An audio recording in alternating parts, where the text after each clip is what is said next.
right, so here we are, a day, 2 days after our Usher interview. How long has it been? It's been a whirlwind. 2 days. 2 days now. It's been 48 hours. It's been 48 hours. I don't know about you guys, man. I was exhausted. I've been exhausted. And a friend of mine said that this is the adrenaline that is wearing off now. And I think it's going on for 2 days. I have been exhausted the last 2 nights. I don't know if that's true or not. I felt the same way. Yeah, I came home from that interview and just face planted into the bed. Now, it's not like we were moving trucks out, like pulling trucks or anything. I don't know why I've been so tired, Right. but coming down from that high, maybe that's what it is. I think so, right? So the video of the interview with Usher, which I would consider in the 20-something years we've been doing the Bert Show, it's one of the top 5 conversations that we've had with a celebrity. And as I've said before, when it comes to these interviews, you are only as good as the person that you are interviewing. And Usher came in here. He was ready to talk. He gave us so many nuggets that he hasn't told anybody else. And for me, it was really kind of an epic moment for the Bert Show. So the video is going to be up here any minute now. But I have some leftovers. And here we are now 48 hours since the interview. And this would be the last day that I can even bring them up. So there's a couple of things about that day that I still want to talk about. Okay. Yep. Some observations that I made. First of all, Mo, this one's towards you. So here's what I realized, and we've had this talk before, but I saw it play out right in front of me. Mm-hmm. My handshake with Usher looked a lot different than your handshake with Usher, and I want to know how you both knew what you were going to do in a very complicated handshake. I think it was Key and Peele had done a skit like this before where they were, I think they were making fun of Barack Obama, if I'm not mistaken, and how when he typically walks in the room, there is kind of like an unspoken language amongst black people where we have been doing the same exact handshake our entire lives. So there's really only 2 versions of it. It's hard to explain, but it's like a dap, it's a lock, and then it's a pull, and then it's a snap. It's just, you just kind of naturally do it. And so if you go into a room in this skit, it shows you how the handshake will be different for the white people. And then when you get to the black person, it's like, oh, my man. Like, we kind of just know exactly what happens in that moment. But there's like a dance to it. And you guys had never met before. And it was like this beautiful hand dance. and the man can dance.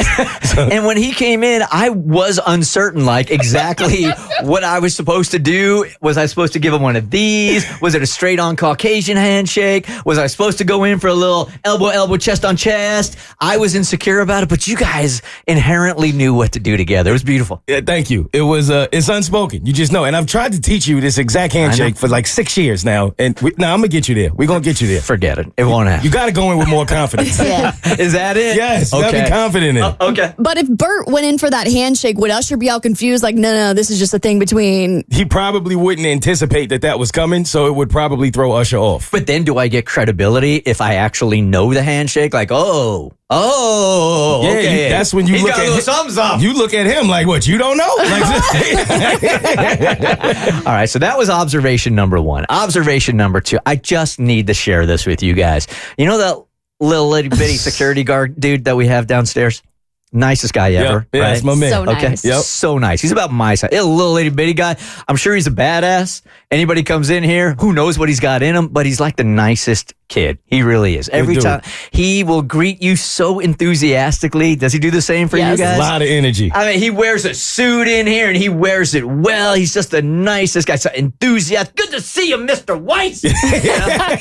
Every single day, right? He takes on the day. So, dude, I'm pulling out of the parking deck the day that we have Usher on. Now, we recorded it at 1 p.m, so I was trying to haul ass out of here and get my nap in so I could be clear-headed for Usher.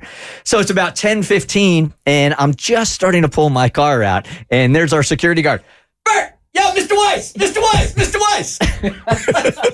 He's done this before, and I don't have the heart to say, dude, I'm just really tired, man. I got to take off. So I stopped my car, and I'm like, what's up, man? And he's like, I heard Usher might be coming in the building.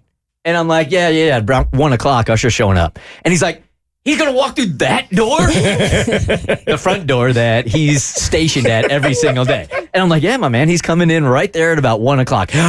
He's like, no way, the usher? And we bringing another one in here? Another one? Who's the other It's usher? like the usher at Truist Park? No. Usher Light. A real usher. Real usher is here. So he was so enthusiastic that maybe Usher was going to pass by him in the lobby. So fast forward to now after the interview. So now it's what, 3 o'clock or something, right? I start walking out of the building to meet you guys over at Blue Moon. Another conversation for another time. And he stops me.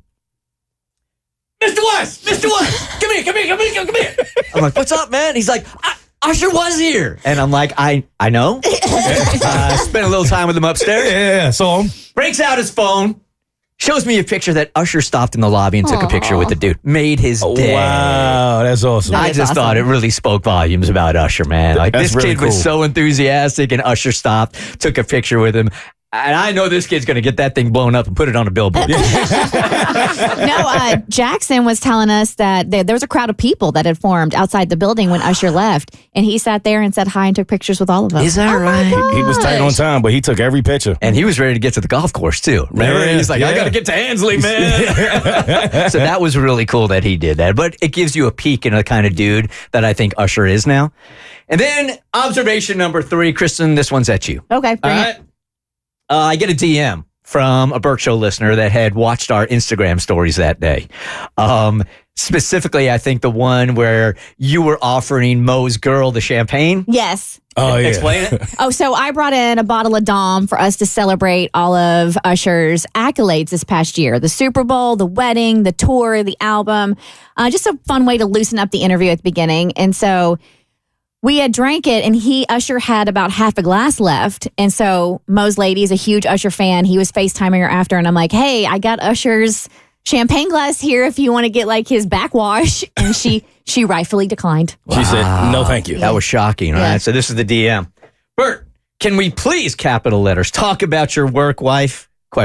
Armin, ...